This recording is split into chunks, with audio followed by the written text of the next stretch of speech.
back to you guys in the I formation.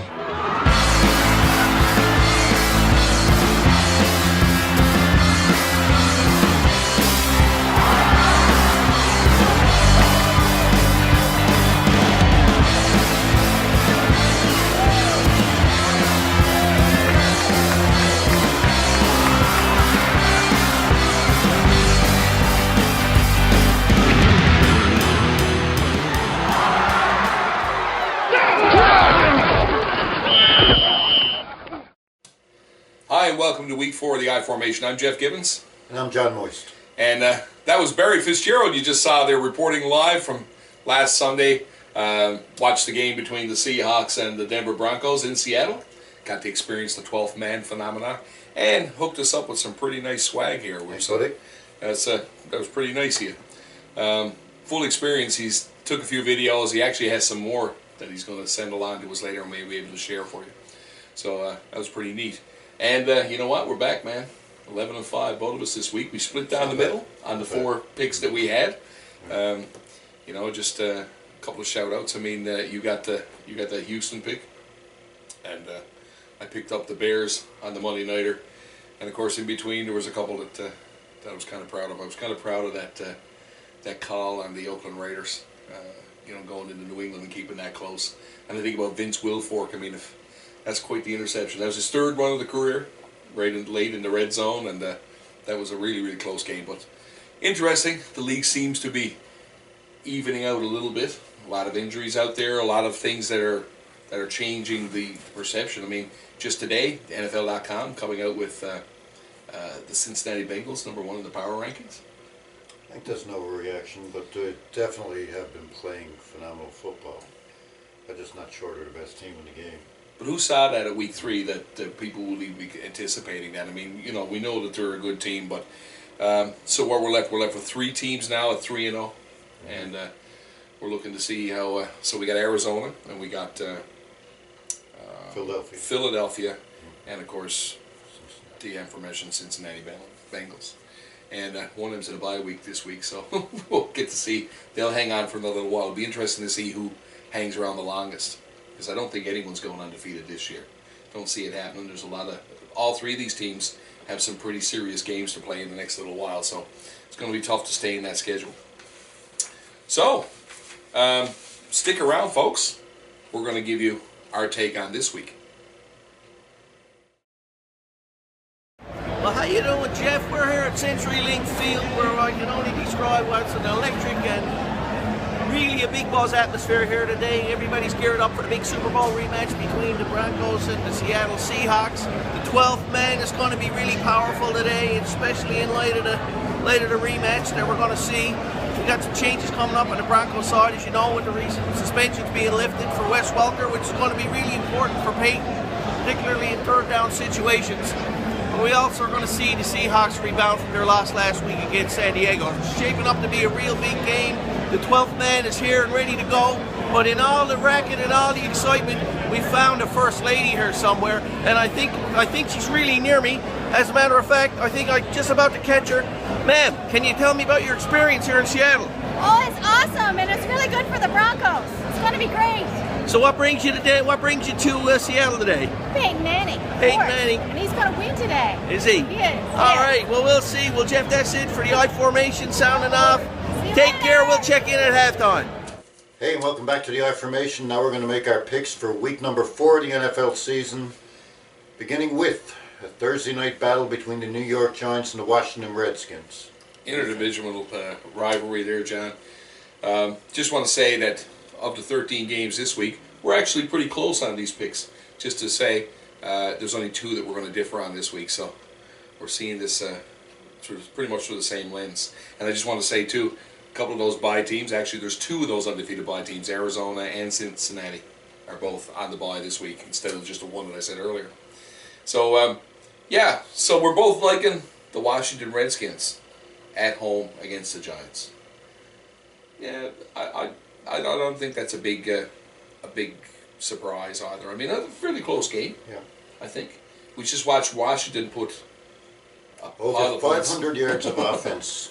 Over 500 yards of offense put up against that Eagles defense, and in a losing cause, of course. But Washington has looked very strong offensively for the last 2 weeks. And Giants, yeah, played a great game against Houston. Victor Cruz had a big game. Eli Manning's mistake-free. But I think in Washington, I think Washington has a little bit more, especially on those corners with Kerrigan, certainly, and a rack ball. Yeah. I'm thinking a score. Yeah, That's my call. All right. Next, we got Tennessee going into Lucas Oil to play the Indianapolis Colts. How about the division rivalries today? And we both see this the same way. Indianapolis. Andrew Luck is just... Yeah. But I think we talked about this earlier, and we both see it as well. A lot of people would probably look at this and pick a blowout. We're not seeing a blowout at all. We're seeing a close game here. Yeah, no, we are. And really, a close game this week. They're always good games. I think Tennessee brings it for Indianapolis. But like I say, they're tough and all. Tennessee has enough defense to keep it close. Let's do it. Divisional rivalry. Yep. Next, we got Carolina going into Baltimore to play the Ravens. And literally limping into Baltimore. Cam Newton visibly limping again last week. And we've been contending right from the beginning that he has not been 100%. And I think that there's been a lot of factors that got them the wins that they've already, that they achieved already during the year. And we're both picking Baltimore there. We are picking Baltimore. Carolina had a poor showing there against the Steelers. The Steelers played all over them, pounded them. And that was in Carolina, and Carolina is supposed to have one of the best defenses in the NFL. Didn't look like it the other night, and got to go with Baltimore here. They're looking good. Yeah. Next, we got Buffalo in Houston to play the Texans. And I was surprised that we both agreed on this as well. We're both going with the Houston Texans. And I think you said you were a little scared of this Yeah, one. I was a little scared. Yeah. Well, we got to be a little scared of something. That pit in the stomach keeps us honest, right? Yeah, not too. I know Ryan Fitzpatrick going back into Buffalo here. No, they're actually in Houston, facing Buffalo here. Yeah, and I think hopefully Arian Foster is back. He didn't play this week, and I think that was huge. In that they designed their entire game around Arian Foster. And he was one of the top rushers in the league up to that point. So hopefully that hammy rights itself this week, and he's a big part of that. And I think otherwise they're going to have to rely on that defense to shut Buffalo down offensively. And I think that's not a long shot either. I got to give a shout out to Houston's Brian Cushing, because he had 26 tackles last week. It's a good week's work. That's not bad. That's a season's work for some people. Yeah, that's pretty impressive. Yeah. Okay, next we got our first game that we're going to differ on. And we've got Green Bay going to Soldier Field to play the Chicago Bears, who I picked to win the Monday Nighter, and defensively showed up against the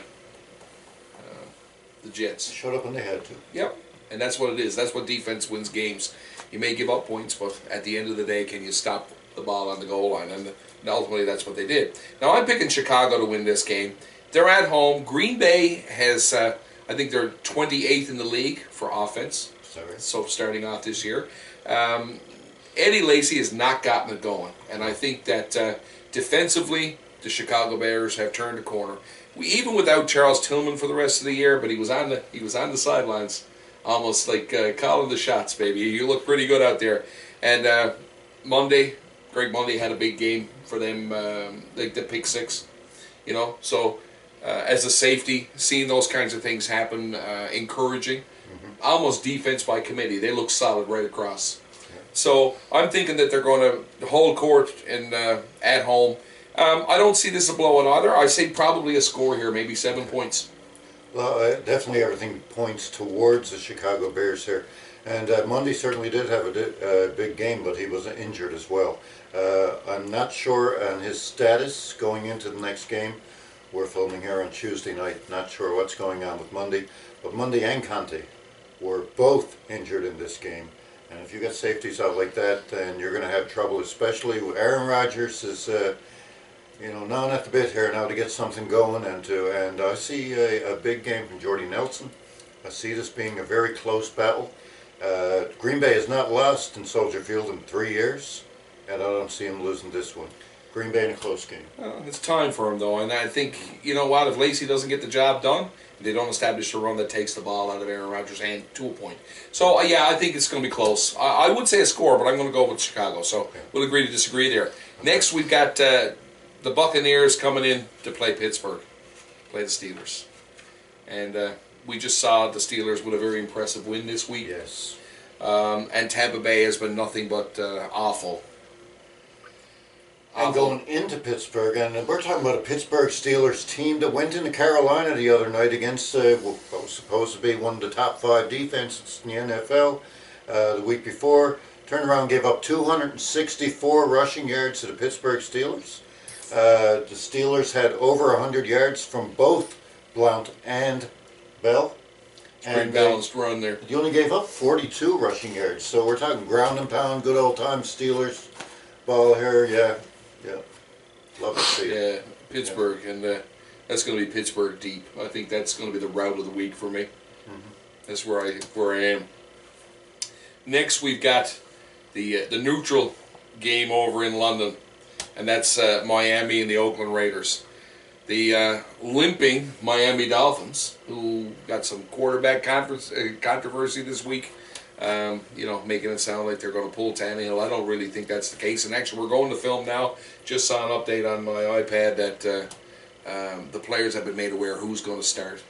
But I'm finding it hard to believe that they will take Tannehill out of the mix here. And I think there's a number of things that have caused them to falter. One, certainly no Sean Moreno coming out of the lineup was a huge loss. Although Lamar Miller on the ground last week was over 100 yards rushing, so and that's all. But you said this to me earlier in the week, and when we were talking, Lamar Miller did go over 100, and for that reason, their rushing game was really good. But as you said to me earlier in the week, no Sean Marino does a lot more than just run the ball. That's right. He's a great blocker. He does the little things in the game that make running backs great. Well, he certainly made that offensive line look a lot better in week 1 against the Patriots, and certainly we saw it on the ground because he had a huge game on the ground, but also it was the little things, you're right. Yeah. And when you got players that have that kind of utility, it makes a big difference. Now he's, I think it's week 5, we're in the bye. The Dolphins are in the bye. So it'll be nice to get him back in the lineup. But still, I think that they've got to step up, and they're going to have to try to do something. I mean, we were watching also the Oakland Raiders, who defensively held the New England Patriots down again. And certainly Oakland looked great defensively, but their offense, they couldn't put the ball in the end zone. And I think that's going to be the trump card for me, is that Miami's defense will show up and they will take apart Carr and company. And I think so again, entertaining game, but it could get out of hand in the second half, and I could see Miami actually blowing that by a couple of scores. I really think Miami's going to win by 2 touchdowns. Yeah, I figure at least 2 scores. You're right, absolutely. Next, we've got Detroit going in to play the New York Jets. The New York Jets, who defeated themselves Monday Night Football and made a lot of mistakes. Well, certainly they were helped by that Chicago defense, but they're going to have to play a lot more focused football, I think, to actually to beat the Detroit Lions, who are coming off a lackluster performance in Week 3. And I think that they're licking their wounds now. And even on the road, I think Detroit has enough to be able to beat the Jets. Yeah. I think cue the comeback for Calvin Johnson, Megatron. And I think... Stafford's numbers were abysmal last week. Yes, offensively, certainly they had one of the worst games, but in a long time, actually. But defensively, they were solid. They held the high-flying Green Bay Packers, or actually not so high-flying yet this year, but certainly all that talent on the Green Bay team. And I think Green Bay's total yardage was about 220, 225. 270 something, I think it was. 279, I think, total yards. But and again, that's a guesstimate. But all the same, they still, you're right, offensively, they just could not get anything going. I mean, they were worse again. I think that changes this week, and I think they straighten that up. Offensively, I would expect a big game from Johnson this week, for sure, and he's like the go-to guy. Next, we've got the Jacksonville Jaguars going into Sandy to play the Bulls.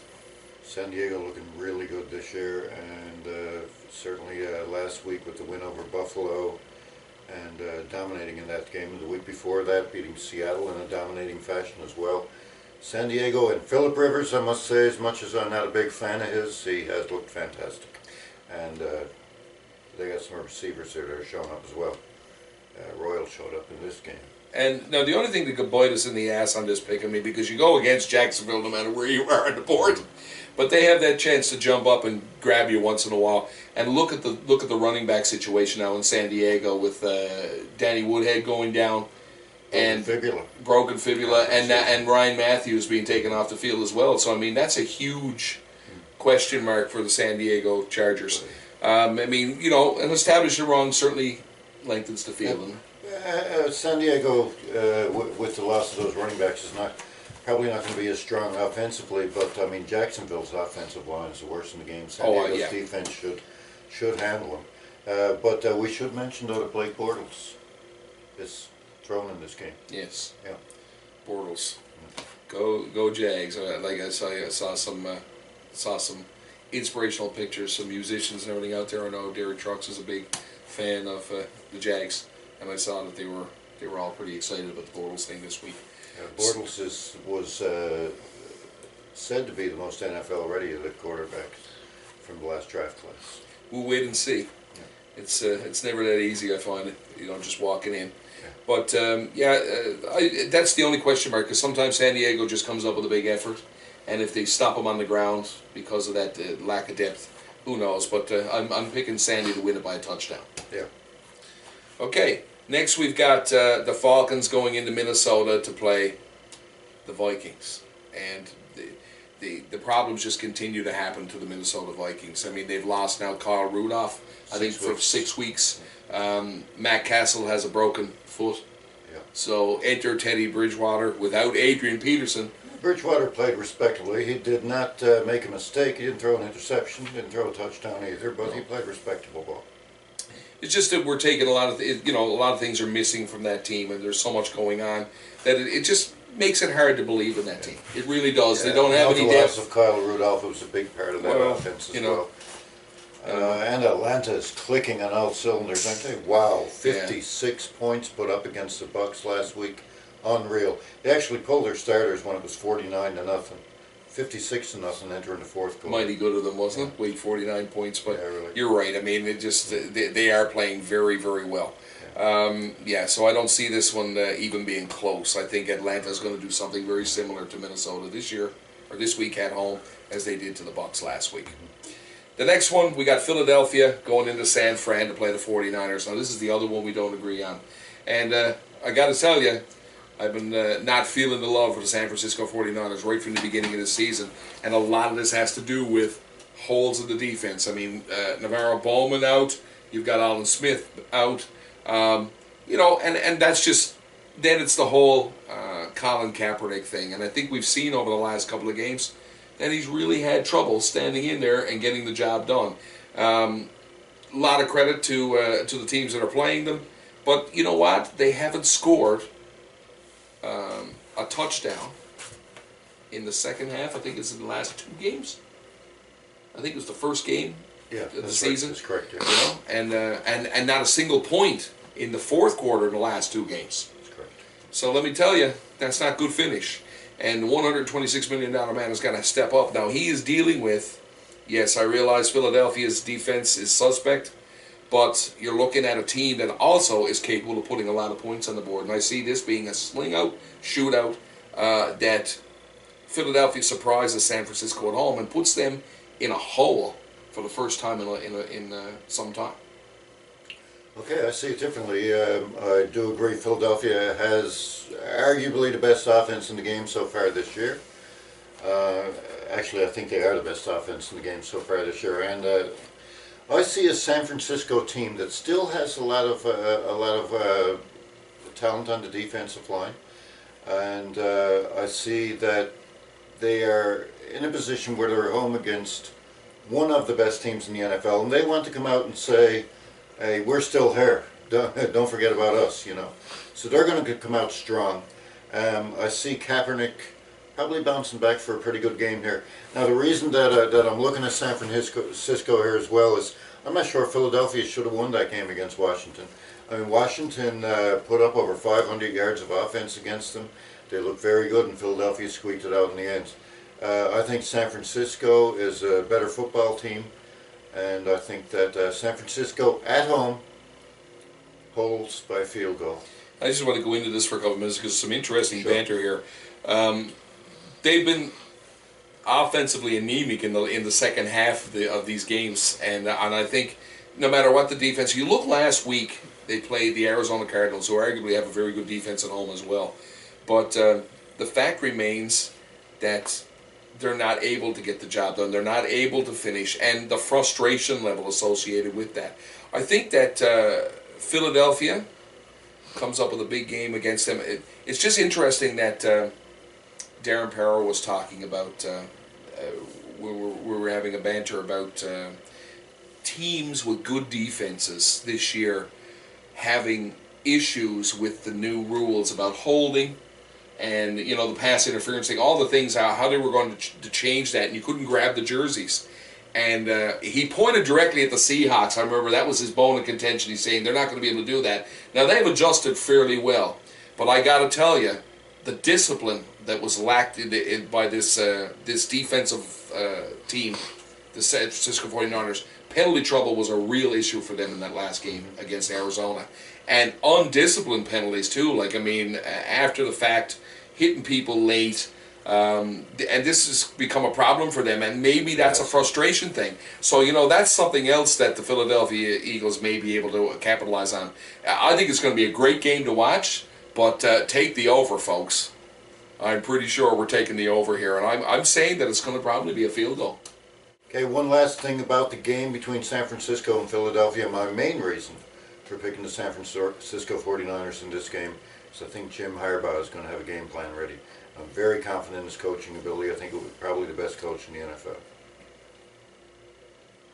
There you go. Okay, moving on. New Orleans at Dallas to play the Cowboys, home of the beautiful Jumbotron. Sorry, man.